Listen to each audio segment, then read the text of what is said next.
All right, welcome back for another edition of some biology podcasting. And today's topic we're going to look at is ecosystems interactions. So you see this term action in there, and I want you to think that if we had to come up with a verb, this would have something to do with living together. So that's kind of be our term. How does life interact with other life forms? If you want a little additional reading, this is in chapter 2 of your text on pages 38 to 40. They do have a couple animations that you can look at also. So let's get a quick definition down. Something that is called a habitat. This is a location where an organism lives out its life, and it could be water-based. If it's water-based, living in water, we say that's aquatic.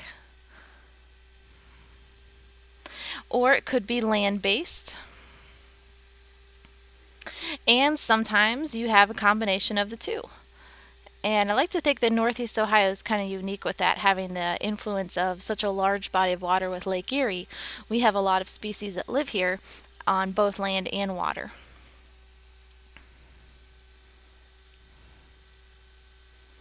Now, remember from discussions we've had in class, these habitats do change over time. If you take a look at what would have been living in this tree, normally trees do not lay across a babbling brook like this one, but obviously this tree has died, that habitat has changed. Sometimes it's due to natural causes, and sometimes it could have a human impact to it. But when we see habitats that change and we see a change that occurs in the species,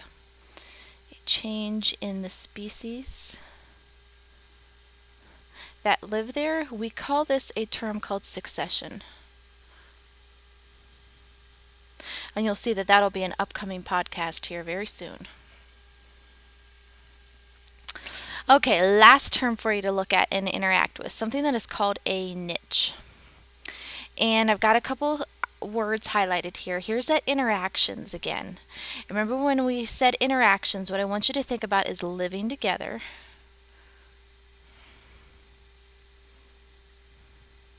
And then I added two more parts here. I've got biotic and abiotic. So living together with the life forms around you and then your non-living things around you.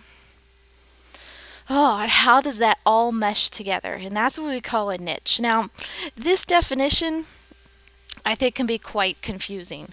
So let me give you one more piece of information that goes along with that.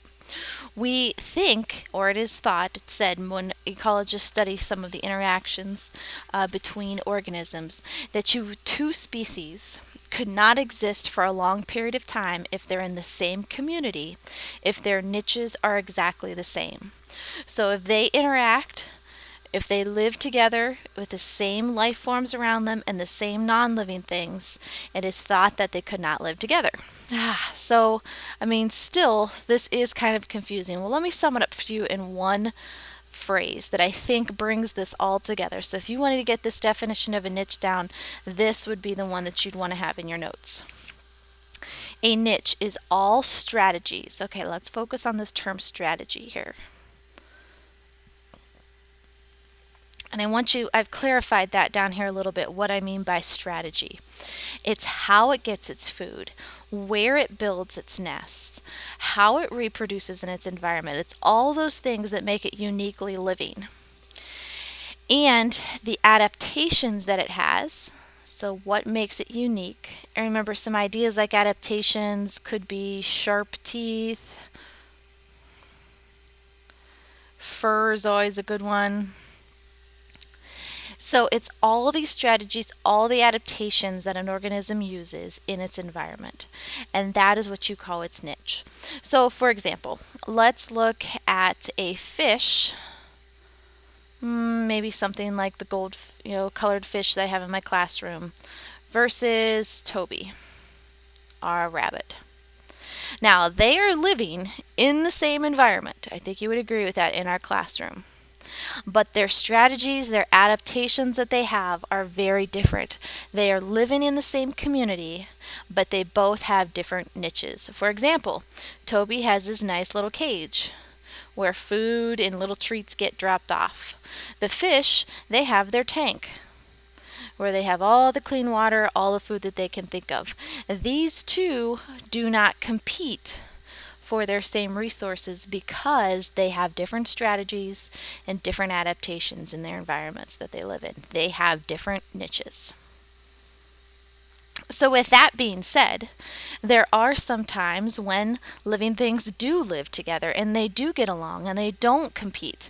And when that happens, we call it symbiosis. So let's break this down. If you see the word sim in here, that means together. And bio means living. So symbiosis, if we had to put that together in a good definition, it's a relationship. It's close and permanent between organisms of different species. And we can break these down into 3 kinds of symbiotic relationships: mutualism, commensalism, and parasitism. So I'm going to show you a cute little video in class, and this is to be a reminder of the rhino song that will always help you remember what symbiosis means, and I'll show that to you in class.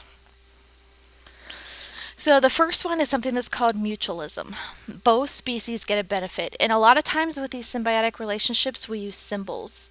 So with mutualism you get 2 plus signs because they both have a benefit. So let's look at this big fish with what you think might be a lip ring. That's actually a smaller fish. So if we talk about big fishy over here, he's going to have dirt and parasites and all these sorts of things that live over here on his scales. That would be bad for him if they get out of control. And then we've got our cute little fish here. Now, little fish, he's got to eat or he's not going to survive. So this is a close relationship that these 2 fish have. Little fish eats all the bad stuff off of the big fish. Little fish gets his food, that's his plus. Big fish gets all the bad stuff off of him, that's his plus, and stays nice and clean. This is considered to be mutualism. A lot of insects and flowers have evolved mutualistic relationships. Insect gets a sweet nectar treat, flower gets pollinated. It's a win-win for both. But not all of our relationships are like that. There's another one that's called commensalism. And if we had to use a symbol for commensalism, we would still use a plus sign, but then sometimes you see a 0 sign with this. And let me tell you about this Spanish moss. If you've ever gone down south, you've probably seen this hanging out of some of the trees. This is the Spanish moss stuff right here. Spanish moss needs a home. It needs a place to live.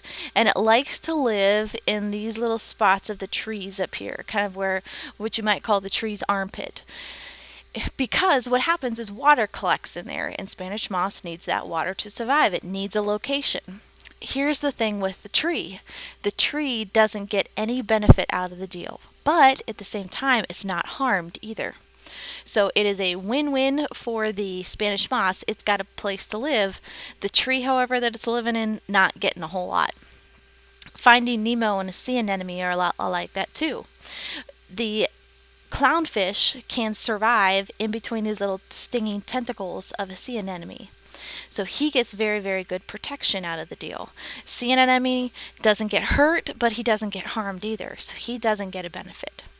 So this is only when one species gets a benefit, but the other is neither harmed nor benefited. Alright, last one. Usually the one everyone cringes over is parasitism. If we had to use a symbol for this, we'd use a plus sign and a minus sign. Because all these guys right here, you've got a tapeworm, I've got a flea, and I've got a tick. These all will use a host to their benefit, but the host is typically harmed. Now I want to point out, usually not killed, and we'll talk about this in class. Why doesn't a parasite want to kill its host? There is one more that is not necessarily a type of symbiosis, but it always comes up in class when we talk about it. A predator is not a parasite, because a predator goes out, it seeks out, and wants to eat something. And we'll talk a little bit more about this type of relationship. It actually has a lot more to do with how matter and energy are cycled, but I thought it might be a good one just to bring up, just to show you the differences between the two. All right, so hope you've enjoyed this. Stay tuned for others.